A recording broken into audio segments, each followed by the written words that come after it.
Good morning students. हम बात कर रहे थे राजस्थान लैंड कंट्रोल एक्ट 2001 की। आज हम सेक्शन 11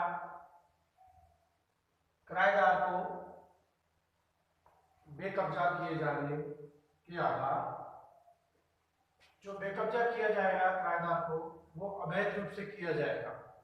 मतलब उनके विधिक आधारों के बिना यदि किराएदार को कब्जे से बेदखल किया जाता है तो उसे अवैध रूप से बेदखल किए जाने के बारे में प्रशिक्षित किया जाता है।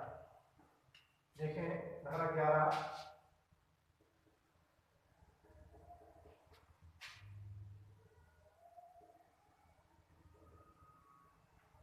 अवैध रूप से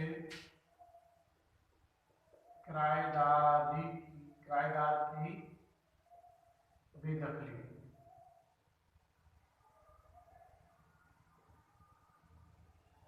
अवैध रूप से किए गए किराएदार की बेदखली। यदि कोई भूस्वामी किराएदार को विधि की सम्यक प्रक्रिया से अन्यथा एवं उसकी सहमति के बिना बेदखल कर देता है। देखें, भूस्वामी किसी किराएदार को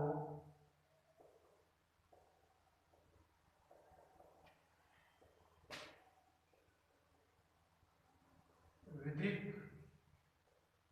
सम्यक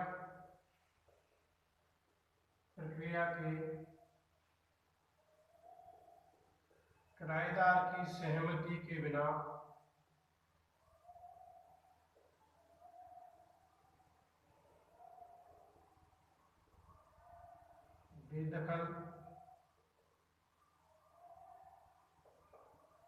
बेकब्जा कर देता है।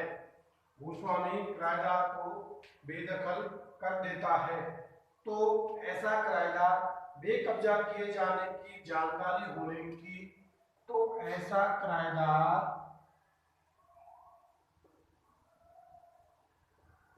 बेकब्जा होने की जानकारी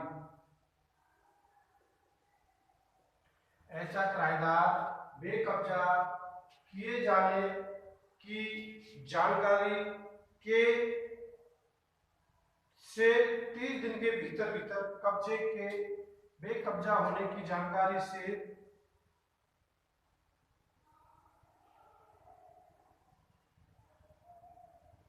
30 दिन के भीतर कब्जे के प्रत्यावर्तन रिस्टोरेशन ऑफ पोजेशन 30 दिन के भीतर कब्जे की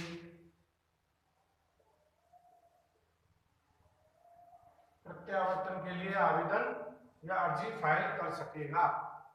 देखें, ध्यान दें, जब भूस्वामी द्वारा किसी किराएदार को बेदखल कर दिया जाता है, कब्जे से उसको हटा दिया जाता है, किराए से हटा दिया जाता है, भूस्वामी द्वारा किसी किराएदार को विधि की सम्यक प्रक्रिया से या अन्यथा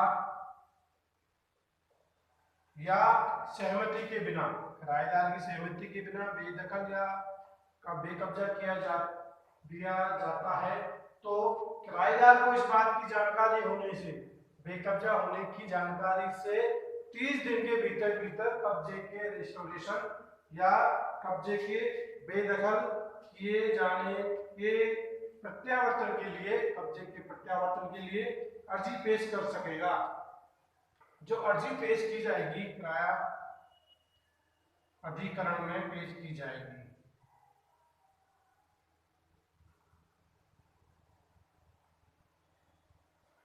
किराया अधिकरण के समक्ष अर्जी पेश की जाएगी 30 दिवस के अंदर, अर्थात किराया अधिकरण में अर्जी पेश की जाएगी भूस्वामी द्वारा यदि किसी किराएदार को बेदखल कर दिया गया है, बेकब्जा कर दिया गया है, जानकारी आने के 30 दिन के भीतर कब्जे के प्रत्यावर्तन के लिए अर्जी पेश कर दी जाएगी।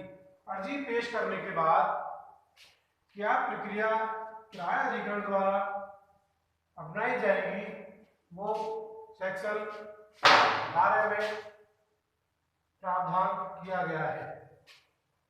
प्रक्रिया